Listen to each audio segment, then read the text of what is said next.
Saya kasih semua apa dia mau. Saya kasih rumah, saya kasih kendaraan, saya kasih supir. Kau bawa ini jalan-jalan selama seminggu, pergi keliling. Wah, pergi keliling. Begitupun menyesal juga. Apalagi lah tak sempat berbakti. Orang tua masih ada, senangkan dia.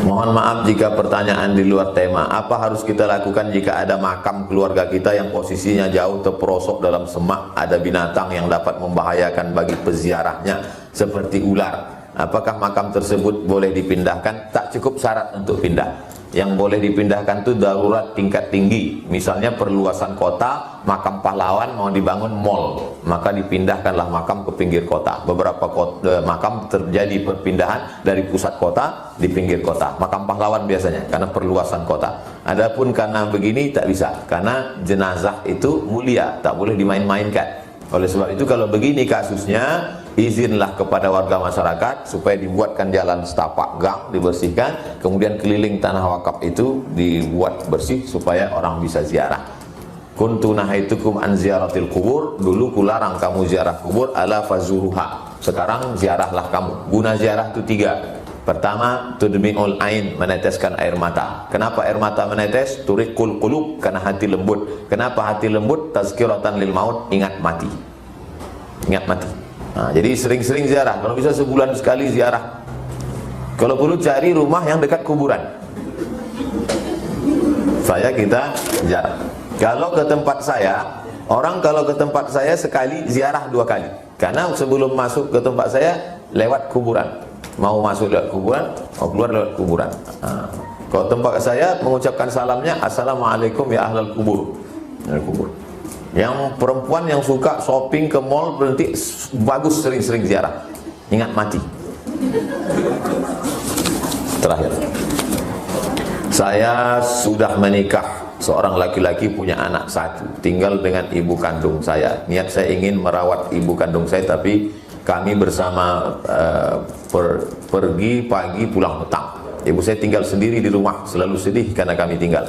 Anak kami titip ke penitipan. Bagaimana caranya bisa buat bahagia ibu? Apakah berdosa kami meninggalkan ibu sendiri di rumah?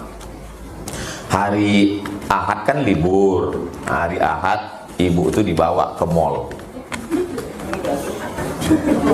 Bawa ke mall. Mall kan sekarang tetap buka. Saya dulu semua mall di Pekanbaru ini pernah saya bawa masuk. Mall SKA, mall itu semua. Semua rumah-rumah makan ini dari mulai ujung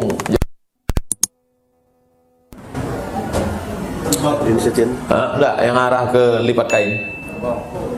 Dari rumah makan Kampar tuh, Teratak Buluh, rumah makan Kampar yang udangnya besar-besar tuh. Nah, itu sampailah ke ujung Rumbai sana. Nah, itu semua rumah makan. Jadi setelah meninggal baru saya tahu manfaatnya. Dulu tak ada yang ngajar. Kalau duduk di tempat dia makan dulu, itu rumah makan di Kampar tuh, duduk di situ, dipesan makanan yang sama, hilang rindu kita. Nah, jadi yang punya emak, punya ayah sekarang, jangan hari ini, hari libur, bawa. Jadi tidak perlu tiap hari. Saya tiap hari pergi ke mana-mana, tapi hari Ahad tuh khususkan hari. Termasuk sebelum meninggal. Meninggal hari Senin, hari Sabtu tuh kosong. Tanggal 16 Maret 2019 kosong. Hari itu kosong, tak ada handphone, stop. Jalan keliling, makan ini segala macam. Hari Ahadnya saya pergi ke Madura. Ahad malam Senin, habis dia makan sahur karena dia puasa Senin, mandi bersih, sakit kepalanya, meninggal. Nah, jadi supaya kita tak menyesal, bawa dia keliling. Jadi saya membawa keliling itu awalnya pergi saya ke Malaysia ceramah, pergi ke mall. Sampai di mall ada di bawah haji itu. Di situ saya lihat, maaf, orang Cina yang sudah tak berambut lagi saking tuanya, tak melekat lagi rambut itu saking tuanya. Banyak sekali. Saya tanya, loh, ini kenapa banyak orang-orang tua? Rupanya anak-anak orang Cina ini memberi makan orang tuanya di mall ramai-ramai. Karena bagi mereka orang tua ini hoki. Hanya hoki lah. Ya, orang tua ini kalau dibahagiakan dia rezeki lancar. Nah, itu keyakinan mereka. Itu dalam hadis Nabi, ridallah fi ridal walidain. Kalau senang orang tuamu, mengalir rezekimu. Buat orang tuamu macam raja, rezekimu macam rezeki raja-raja. Bukan hadis Nabi, ada di grup WhatsApp. Senangkan hatinya, buli kain.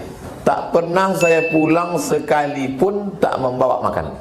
Jadi kalau saya ceramah di Dumai, pulang jam 2 malam, asal ada sate yang buka, berhenti. Sate, balik, ketuk pintu, udah tidur, kasih makan dia. Tak pernah sekalipun pulang tak bawa makanan. Apa yang pasti tetap buka kamar. Jadi setelah kita meninggal tak menyesal. Sekarang banyak saya tengok asal orang tua meninggal mencakar dinding. Oh mak, mau saya sipakkan aja kepalanya. Dulu waktu hidup tak ada kau kasih dia. Udah mati baru kau menangis. Saya kasih semua apa dia mau.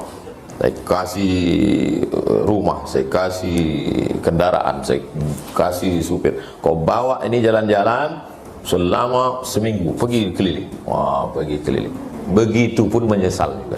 Apalagi lah tak sempat berbakti. Orang tua masih ada, senangkan dia. Kalau sudah tak ada, kirim dia doa, kirim dia kurban, daftarkan ke tabung wakaf umat. Terima kasih. Assalamualaikum warahmatullahi wabarakatuh.